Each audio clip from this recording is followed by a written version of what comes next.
bad procurement teams are just pencil pushers. Folks that just act as like tactical buyers, or folks that say like, hey, I'm just gonna like negotiate this for the sake of negotiating, but not asking like, why is negotiating important? Be a partner. Work with the person in your company to work out what they need and work with them to get a great solution to that. Every license has now a mandatory AI functionality to it that they're going to gouge pricing, and now they're like, oh, hey, you can't decouple the AI. It's just part of the license. Here's a 20% price increase. That's the one really pissed off, annoying thing about like procurement's having to face this year. We are back with another episode of the Do As I Say, Not As I Do podcast. And it's, as always, we answer real and often insane questions from Reddit about growing your startup.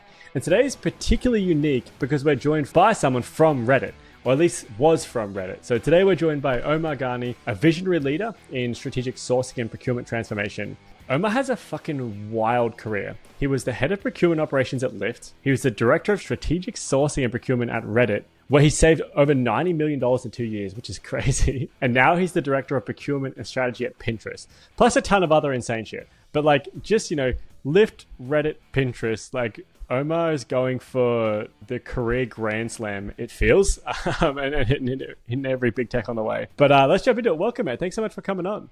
Yeah, nice to meet you, Joel. And I love the term career grand slam. If anyone knows me, I'm obsessed with tennis. It's Grand Slam season at the US Open. So you already gave me one of the most highest compliments ever, so I appreciate it. Thank you for the warm welcome. I actually was thinking about the career grand slam from golf, but let's pretend I was referencing tennis just for the sake of your interest. Yeah. There's 4 grand slams in the tennis world. Yeah, I think I've hit 3. I've got one more to go. So yeah, I like it. Perfect, man. Well, I say we're starting a new game, but we've done this for a little while now. We're playing a newish game, right? Where I'm just going to say a bunch of words or phrases, and I just want to see how you respond, right? Just like what's the initial gut feel, 1-word response to them? All right. Yeah, let's do it. Okay. Procurement. Strategic. Finance. Planning.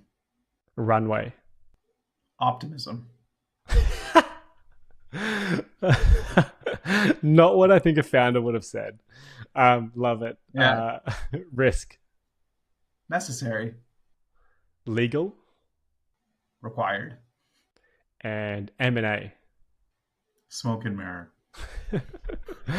Man, it's already so interesting how different you think to what I would have said for all of those. Like when I get a founder on, it's interesting how similar I think the thought process is, but you obviously sit in a really different part of the business. And we're kind of talking about it before recording that I think we're going to have a really interesting set of perspectives on these questions because we do come from very different parts of a business. And I hadn't thought about it beforehand, but like really at the end of the day, we are like 2 opposing forces to a business, right? You're trying to protect the business and we're trying to like from outsiders, and we're an outsider trying to get into a business a lot of the time. So I do think I'm super psyched to kind of hear the advice here and see where we kind of land on different topics. Yeah, I mean, look, at the end of the day, both things are absolutely necessary. I would call procurement is that you're the defender of gross margin. You have to preserve it, operating expenses. But like anything in life, you can crunch and save, but in order to get, bread on the table, so to say, you have to bring in dollars. So there are 2 absolutely critical things, and you have to embrace it for what it is. Love it, man. Well, let's jump into the Reddit questions. So this first one is called Procurement at a Tech Startup. What should a procurement team look like at a late stage tech startup, aka over $250 million of revenue, with no physical inventory, where business units source their own vendors and most spend is on contractors, services, and software? Currently, one procurement lawyer manages intake, contractors, approvals, renewals, and negotiations. Beyond cost savings, what strategic value should the procurement function add? Yeah, so my take on this is that it's not necessarily about like the revenue that a company makes. Like, so if a company makes like, let's say $250 million in annualized revenue, but what if that company is only 200 employees or 100 employees? Do you really need a procurement team? Is your tech stack total contractor spend less than 10 million? Then I would say, or 20 million, then I would say probably not.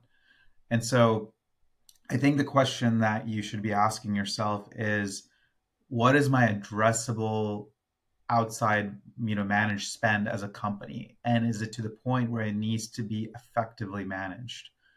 And so typically what I see, as levers is like, it tends to happen like when companies hit like greater than like 900 1,000 employees. It typically happens when your total addressable contingent and vendor spend crosses like $20 million annually. And that's when you want to start thinking about like, hey, I should probably have someone dedicated to this. Like, if you're like an account executive, each account executive probably brings in a couple of million annually. And so why not have someone, look at vendor spend that's greater than 20 million as a category of responsibility? So that's kind of like the way that I've seen it work well. And from my side, it's all about like opening up the hood and seeing like on day one, how do I kind of create a map about what my best opportunities are, how I can kind of protect the organization. And you have to start asking yourself questions like, am I at a company that's going to be flat, like stagnant for the next year? Are they going to be in hyper growth? Or are they going to be in a crisis like COVID? Um, and how do you plan your procurement vision around that? You're making me think of so many other questions that are unrelated to this one. So I'm just making some notes that I might come to at the end to follow Yeah, up yeah. on a bunch of different stuff. I guess, like, what have you seen a procurement team do really well versus really shitty, right? Because I think that might be another way to think about this answer of like, what other strategic value should they Yeah. add? Like, where have they added what do you think is like really interesting value to a business, or just fuck the business over? Yeah, so I'll answer the bad first. I think for me, it's like bad procurement teams are just pencil pushers, folks that just act as like tactical buyers, or folks that say like, "Hey, I'm just gonna like negotiate this for the sake of negotiating," but not asking like the why. Like, why is negotiating important? Like when people just do it because it's an assignment, or they do it and like they're like, hey, guess what, I just saved you 12%. It's like, yeah, but you like kind of like fucked it up because I'm like now 1 month behind my project schedule. Like, did you actually do anything meaningful for your business? So I think like that's kind of like the bad, where people just treat it as a transactional necessity or a part of like a procedure.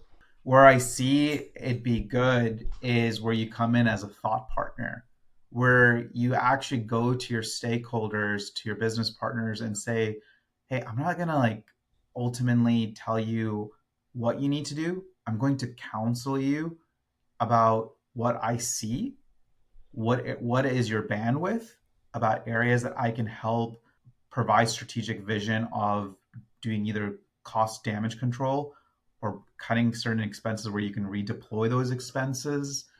And I often come with the perspective of like what makes a really good procurement team. It's like you're not you can be the expert in negotiation, but you're not an expert at that partner's field.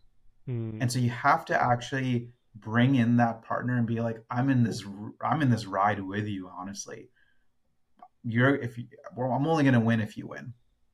So you kind of take in the approach of saying like, this is a joint partnership, and we're going to create our strategy and our vision together. And good procurement teams actually, what I say is they come up with like funnel strategies, kind of like how marketing does it. And the funnel strategy is like how you map the most realistic outcomes of creating cost savings. How do you map and kind of go and tell folks that like this is the best statistical chances to how we should do supplier evaluations, how we should generate savings, and even beyond that, like good procurement teams actually say like, hey, I'm not going to just like cut costs for you. I'm going to actually preserve your expenses for the next 5 7 years of runway. I'm going to make sure that we have supplemental insurance packages. I'm going to make sure that like, that you're never going to sign like something that would get you sued even after you leave the company, because believe it or not, those things do happen. So like it's a holistic picture about like, how do you protect your stakeholders' vision and then the company's long-term vision as well. How often are you, like in procurement, the bad guy versus how often are you made out to be the bad guy? Yeah, I mean, I think on the exterior we're always going to be labeled as the bad guy. Yeah. I think externally you're like, oh shit, it's procurement. It's Yeah. so, but I think the way that I always try to mitigate that is like, I try to connect it with stories. I try to actually tell people whenever like I am talking to them, and most recently it's actually with a really cool vendor that does cloning of AI voicing, and I actually told them a story about like how my father-in-law actually used your technology so that he could essentially speak again because he lost the ability to speak. And so when you kind of create connections, people, a lot of sales teams and AEs are like, oh, this guy's not a douchebag or like a dick. It's like he's actually a normal human being, but he's assigned for something that he is categorically responsible for. And I think once you kind of like introduce yourself in that regard, it helps take away that like that bad guy lens on the exterior. On the internal side, I think it really comes down to the culture that you want to instill as a procurement function. It comes down to like how you want to be perceived. But my style of procurement is very partner oriented. And so my style is that like I always intend to be a good cop, because if I don't bring in value, then fundamentally you don't need me. And fundamentally, you should be complaining about me that I'm becoming a nuisance. So I I've take it complained in the about approach about like, plenty of I'm sorry. procurement people. I've complained about plenty of procurement people. Well, I think like I think that's where I would tell folks like if you're what is the reason of your complaint? Maybe that's the better question I need to ask Yeah. you. Is like, well, why are you complaining about them? Because then I might tell you, well, Yeah.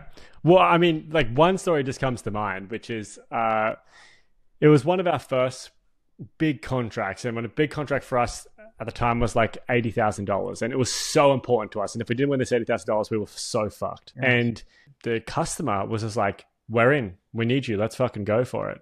And then it got to procurement. And first of all, we were like filling out this procurement form, and it said like, how many millions of dollars of revenue do you have? And we were like, point one, like, or point oh one or something like that. We're like Yeah. answering in fractions and shit. Because this was just a big enterprise customer, and Yes. but then we just get to the procurement, this like procurement lady, and she was just like, no, that's it. And we're like, what? And they're just like, yeah, no, we just no, the deal's off. You don't tick this box. And we're just like, the customer wants us, and they're just like, yeah, nah, that's it, like no more. And so we like went back to our most senior stakeholder, and she's just like, I'm gonna fucking tear that person apart. And she like swore and shit, went to the procurement person, and the procurement person was just like, you're approved now. But I do feel Yeah. like Well, a I lot of think the that's a times, perfect. yeah, I mean, I think that's actually a perfect example of a terrible procurement person. Did they ever actually ask the stakeholder why this is important? What would happen if it didn't go through? What was your contingency plan? Did you do due diligence in the market? It's like the reason why I'm saying no is like, did you talk to these other people that I'm personally recommending you to? What would happen if the person is just saying no just because, or they didn't give you a logical thing? It's like, hey, look, I don't know, I'm spitballing here. I was like, hey Joel, I looked at your DNB history, and like you're just high risk because you're a startup. I have no way to track your financial like worthiness about if you're going to actually deliver services at the end of the day. Like, what if you don't? If you don't, then by bankruptcy laws, like I have to pay you. So maybe that's why my answer is zero. mm, But if this person's not giving you a rationale story as to like why they're saying no or why they didn't go to the stakeholder, it's it's a bad partner. I'm sorry, they don't know how to be that professional. I'll say it bluntly. yeah, no, they seem bad. But I do think a lot of people.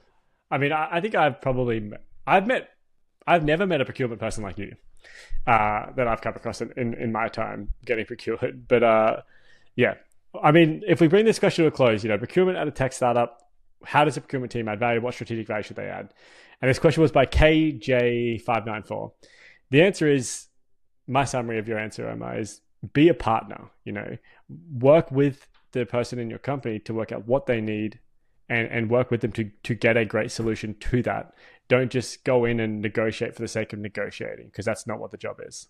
That's not what the job is. And I think also too, you have to realize like if things are not heading in the right direction with the vendor, be transparent about it. Just be like, look, I'm categorically disappointed, but be very prescriptive as to what that is. might be Yeah. something that's an opening. And actually just tell them and say like, look, unfortunately you didn't win, but I actually want to set up a relationship with you, even if it's for a 10-minute call to explain why you didn't win. Mm. I don't understand why someone's not willing to take 10 minutes out of someone's day, you Yeah. know, just to, especially if they invested time and energy. And especially for your case, I was $80,000 on the line. Like you do owe it to someone. Like imagine like if you're, I don't know, like if you made it to the final round of an interview, like chances are you'll at least get a phone call as to like why you aren't, like Mm. you didn't get the job or something like that. And so I think it's the same principles. I think, you have to kind of see it that way. And for anyone who's been in the world of procurement for over a decade, I can guarantee you unequivocally that you will run into these suppliers 75% probability at least one more time in your career.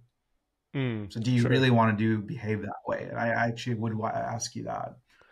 That's funny to think about.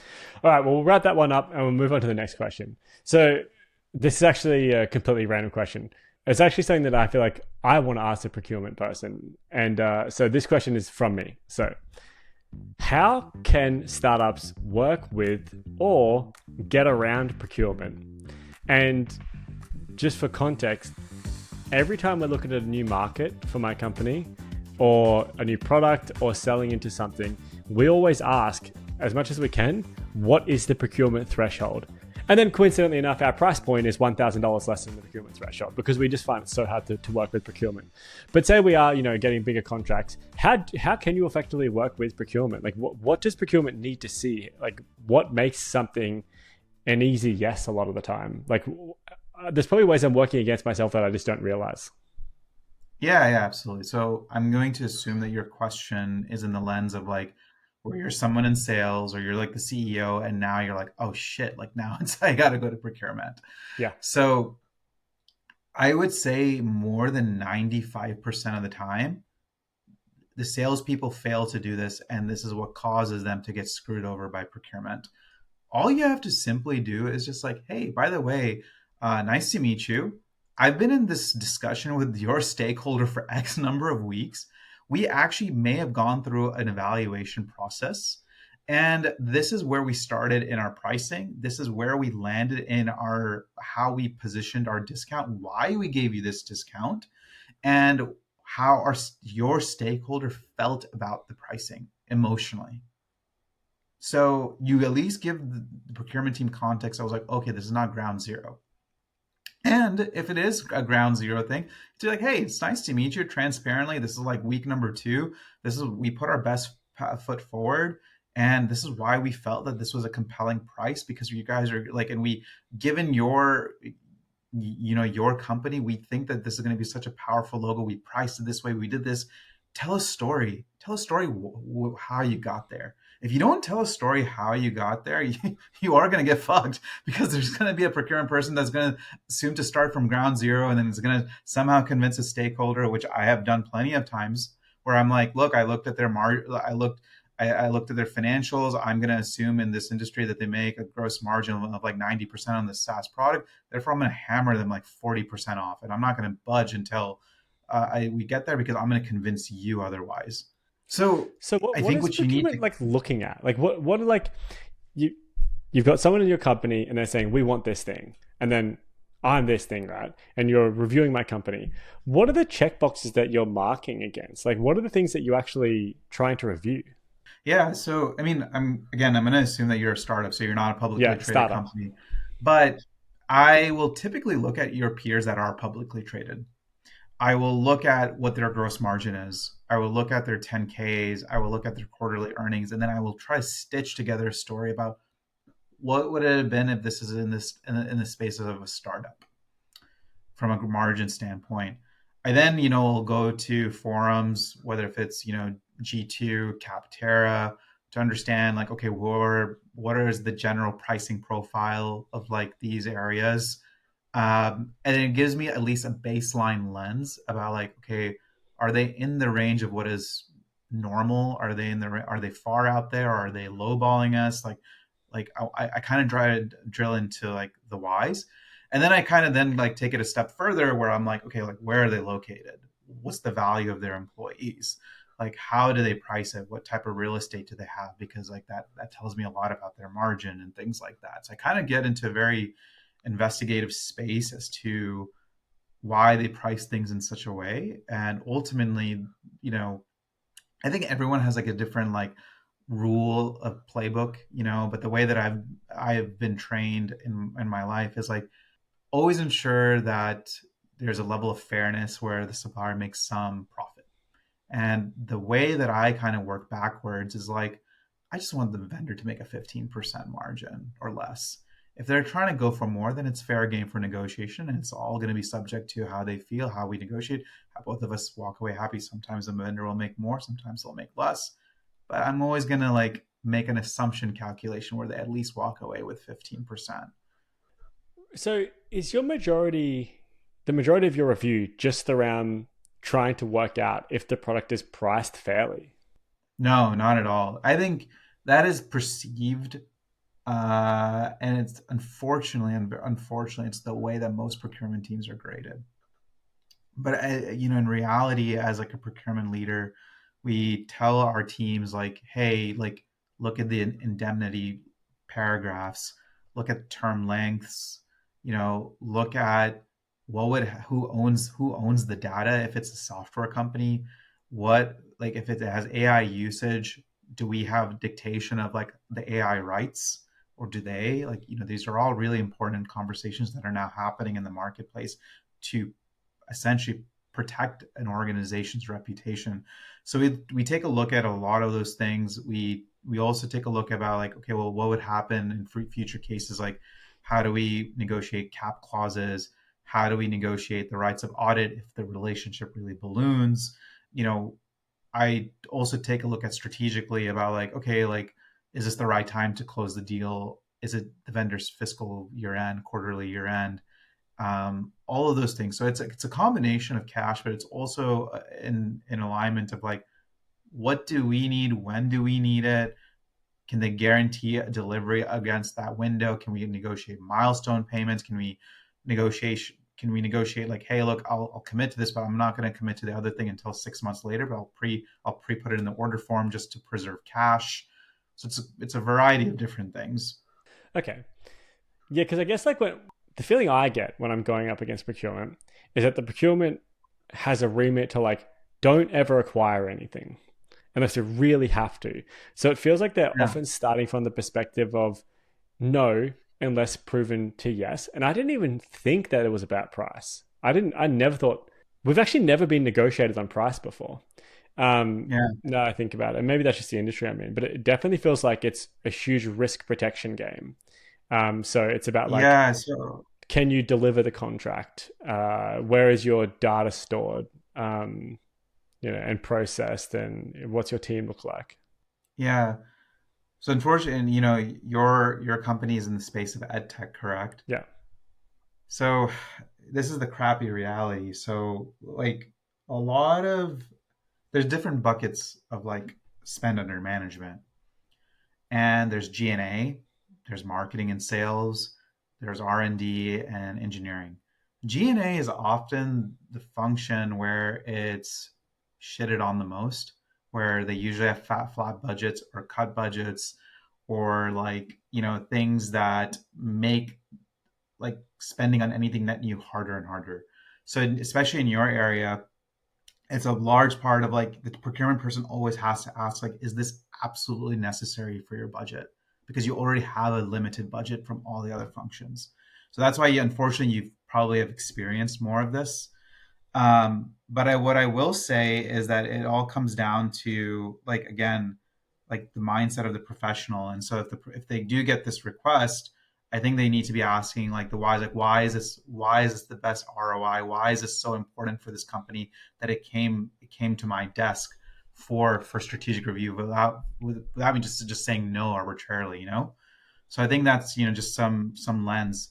What we do see in most tech startups is that there's very balloon budgets for marketing and sales, very balloon budgets for engineering and R&D, and so it almost becomes like a blank checkbook where they're like just spend. And procurement, your job is to negotiate the best protected and best price conscious outcome as possible because we are a company of growth. But even in companies that are growing, they're always just brutal to G&A departments, and Mm. that's just the reality. That's really interesting context that I had just never really thought about it. I've just always thought about like, fucking hell, procurement again. But I guess I've never, and we're huge on relationship sales. We love relationship sales, and I guess the Yeah. procurement team is just always like kind of guarded. So, I mean, taking a story to them, giving the context, and maybe understanding what they're trying to do is going to help me go down that path. So I hadn't really considered any of that. So that's useful. Yeah, and the other thing that you need to kind of tell yourself is like, hey guys, like, are you on a flat budget year? Because that's just how G&A goes. And it's like, if so, I'd love What to does G&A mean? present to you a way like why our stuff, like why we fit into your budget plan, why it actually will matter. Yeah, you said two acronyms today that I don't know what they are. What's G&A and also D&B? Oh yeah, I'm so sorry. So G&A is basically like the department of an organization that represents HR, finance, facilities, like the back end of um, like it's called general and administrative functions, like functions that are essentially not revenue enabling nor engineering enabling. So And that's what G&A departments are. then Um, D&B? so and D&B is an organization called Dun and Bradstreet, where they pull records of private and public companies, and they show essentially their financial health, and also how they're perceived in the marketplace from lawsuits, OSHA violations, all regulatory matters. I get like a regulatory score and a financial score, and it tells you about like, hey, is this a company that's worthy of doing business with or not? All right, that's good to know. All right, well, we've got time for one last question. So this question is called, is AI actually valuable in procurement? I've seen so many ads, demos on X, posts on Reddit and LinkedIn about AI and all these new products in procurement, but I haven't seen anything massively successful or live up to the hype. Have any of you used AI in your own workflow? Maybe I'm being a little tech shy. From Low End Theory. Yeah. I think if this question was posed to me 18 months ago or 24 months ago, I was like, it's a fucking waste of time. But I have been proven wrong quite candidly in the last year, and I'm leaning more into it. Um, So what I will say is that it's a very, very saturated marketplace when it comes to AI procurement orchestrations. Like, hey, how can we speed up the approval flow? How can we speed up people getting to say yes? My candid opinion is like that's all a bag full of shit. Like at the end of the day, it's human intervention. At the end of the day, it's human review. At the end of the day, like the way that still most companies use it is like human eyes to validate things. Um, and it's in large parts because of you have infosec teams that still need to do due diligence. It's in large parts where the finance systems are not connected to the procurement systems from like a budget ID perspective, and most startups never will actually.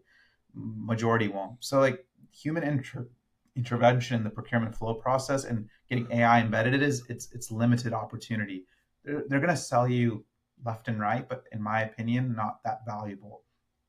What I do find valuable though is like how jobs can get so much radically faster. And so the example that I can share is like today, you know, the Pinterest organization, and I was so excited because I helped bring it on board, invested in a legal AI redline tool called Ivo. They're an incredible company where they're essentially it's junior lawyers on AI. So now instead of procurement having to wait 5, 6, 7 days for just one round, the initial red lines from legal, we can instantly put our negotiation playbooks, our legal provisions, our legal playbooks about like what is the best standards for our company. And we can essentially have a system generate red lines within 5 minutes or less. And I think it actually has built a tremendous sense of trust with our vendor partners because it's not like we're just hammering them on price. We're actually going to say like, hey, this is where we feel on price, but at the same time, here's the first round of red lines. So I'm building credibility with you. It's not like I'm just gonna like be a gatekeeper and you're gonna get maybe pray that you're gonna get legal review in 3-4 weeks. It's like, no, instantly, I'm taking this topic seriously. Here's red lines, and then here's my commercial feedback at the same time, and that gets vendor. We've seen firsthand that gets vendors really excited. Other things that I do see is that like I am seeing like quick instant negotiation suggestions. So we've created our own custom scripts in my department where we're getting essentially intelligence news on the financial health, pricing changes in the market of all of our vendors. We ingest all of our vendors and we get daily news briefings about what's happening with our vendors. That is powerful because as we go into negotiation season, renewal season, RFP season, we kind of know what's happening in like the public news setting with these vendors. So it's just good. It's good data intelligence for us. So yeah. I love that. In case there's any Coldplay scandals, it pops right up. You know what's going on with your vendors. Wait, sorry, you broke up for it. Can you say that one more time? That's right. I was just making a silly joke. I was saying if there's any Coldplay scandals pop up, you'll know straight away if anything's going on with your vendors. Yeah. Unfortunately, well, it's, I think the one that I was like least not Coldplay scandal related, but I was like kind of just like mother effers was like, I'm seeing a lot of news where like Atlassian is like, really gouging people. Figma went public and now they're really excited to jack up everyone's pricing and things like that. So, Mm. the trend that we now see in procurement is that uh, every license has now a mandatory AI functionality to it that they're going to gouge pricing, and now they're like, oh hey, you can't decouple the AI. It's just part of the license. They're like, we don't need it. They're like, sucks to suck. Here's a Okay. 20% Yeah. price increase, and like that's the one really pissed off annoying thing about like procurement's having to face this year. You just gave me an idea of how to increase my revenue by 20%. Yeah, I mean, just say like, it's just a mandatory SKU. It's AI. That's it. That's, It's not bad. Man, awesome, man. Thank you so much. Well, I mean, that's all we have time for questions. So, last section of the show is plugged. So, Nate, anything you want to plug at the moment? You want to plug Pinterest or any books that you're reading or podcasts that you've listened to? yeah, I mean, I would say that I'm a big fan of just continuing to read negotiation books. I think any procurement professional needs to maintain a certain degree of muscle. Otherwise, it's if you don't and you're just kind of staying in your world, you might become stagnant. So, I'm a big fan of. I think a lot of procurement folks love this book, but for folks listening to this podcast, please read "Never Split the Difference" by Chris Voss. It's the best. It's a phenomenal psychological um, book. Another book is You Can Negotiate Anything. It's a classic from the 1980s by Herb Cohen. A little outdated in terms of like kind of like societal norms, but it has really good procurement kind of principles on like daily life negotiations and things like that. Um, and what I would also say is like, I'm a big believer of like getting on YouTube and learning from people about how they like negotiate like thrift shopping or like negotiate on like garage sales or like how they literally will like negotiate buying their dream house because like they're buying something out of a foreclosure or they're buying something where they're like doing something exceptionally unconventional, like they're going to just buy a plot of land but then hire someone to do custom building, and that they ended up making a 30% return on their home. So my suggestion is like always kind of go off the beaten path in terms of like how you can negotiate things in life, and YouTube is a treasure trove for it. YouTube is awesome. That Never Split the Difference book is the fucking goat. Chris Voss is wild. I actually don't even explain that as a negotiation book to people. I explain it as a conversational mastery book. Like if you want to get great at communication and conversation, you will benefit massively from that book. I think everyone should read that book. It's got to be one of the most impactful books I think I've ever read. Yeah, it's I think it's a book on emotional intelligence, Yeah, for sure. and it's a phenomenal read. It also trains you how to stay calm. It's a great book. I'm not sure if I've told this story on the podcast before, but we asked Chris Voss to come on my old podcast. And he said no. And his team was like insane. Like the way they negotiated back, and it was insane. I often go back to that email chain and I take content from it and I repurpose it because it's such a good, like, boy, can they negotiate well.